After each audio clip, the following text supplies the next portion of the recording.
If you want to change the world, start off by making your bed. If you make your bed every morning, you will have accomplished the first task of the day. It will give you a small sense of pride, and it will encourage you to do another task, and another, and another. And by the end of the day, that one task completed will have turned into many tasks completed. Making your bed will also reinforce the fact that the little things in life matter. If you can't do the little things right, you'll never be able to do the big things right.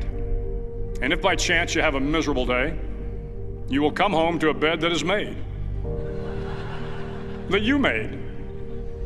And a made bed gives you encouragement that tomorrow will be better. To pass SEAL training, there are a series of long swims that must be completed. One is the night swim. Before the swim, the instructors joyfully brief the students on all the species of sharks that inhabit the waters off San Clemente. They assure you, however, that no student has ever been eaten by a shark, at least not that they can remember.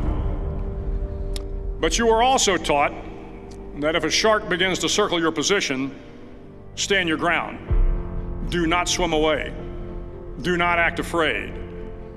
And if the shark, hungry for a midnight snack, darts towards you, then summons up all your strength and punch him in the snout, and he will turn and swim away. There are a lot of sharks in the world. If you hope to complete the swim, you will have to deal with them. So if you want to change the world, don't back down from the sharks. Over a few weeks of difficult training, my SEAL class, which started with 150 men, was down to just 42. There were now 6 boat crews of 7 men each. I was in the boat with the tall guys, but the best boat crew we had was made up of the little guys, the Munchkin crew, we called them. No one was over 5'5". The Munchkin boat crew had 1 American Indian, 1 African American, 1 Polish American, 1 Greek American, 1 Italian American, and 2 tough kids from the Midwest. They out-paddled, outran, and outswam all the other boat crews. The big men in the other boat crews would always make good-natured fun of the tiny little flippers the Munchkins put on their tiny little feet prior to every swim. But somehow these little guys from every corner of the nation and the world always had the last laugh, swimming faster than everyone and reaching the shore long before the rest of us. SEAL training was a great equalizer. Nothing mattered but your will to succeed, not your color, not your ethnic background, not your education, not your social status. If you want to change the world, measure a person by the size of their heart, not by the size of their flippers.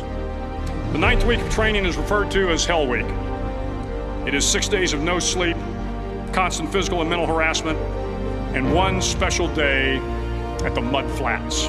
The Mud Flats are an area between San Diego and Tijuana where the water runs off and creates the Tijuana Sloughs, a swampy patch of terrain where the mud will engulf you. It is on Wednesday of Hell Week that you paddle down to the Mud Flats and spend the next 15 hours trying to survive this freezing cold, the howling wind, and the incessant pressure to quit from the instructors.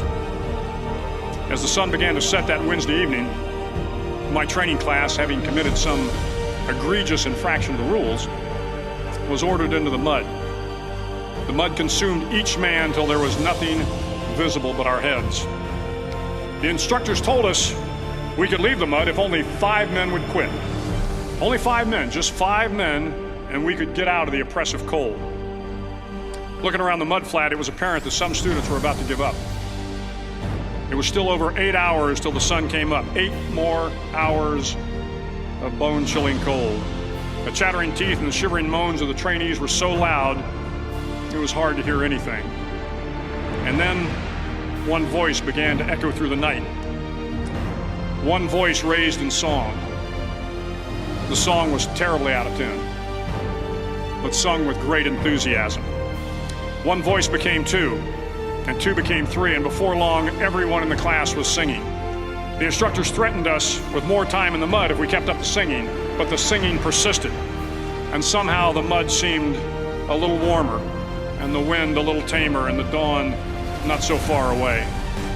If I have learned anything in my time traveling the world, it is the power of hope, the power of one person, a Washington, a Lincoln, King, Mandela, and even a young girl from Pakistan, Malala. One person can change the world by giving people hope. So if you want to change the world, start each day with a task completed. Find someone to help you through life. Respect everyone. Know that life is not fair and that you will fail often. But if you take some risks, step up when the times are the toughest, face down the bullies, lift up the downtrodden, and never ever give up. If you do these things, the next generation and the generations that follow will live in a world far better than the one we have today.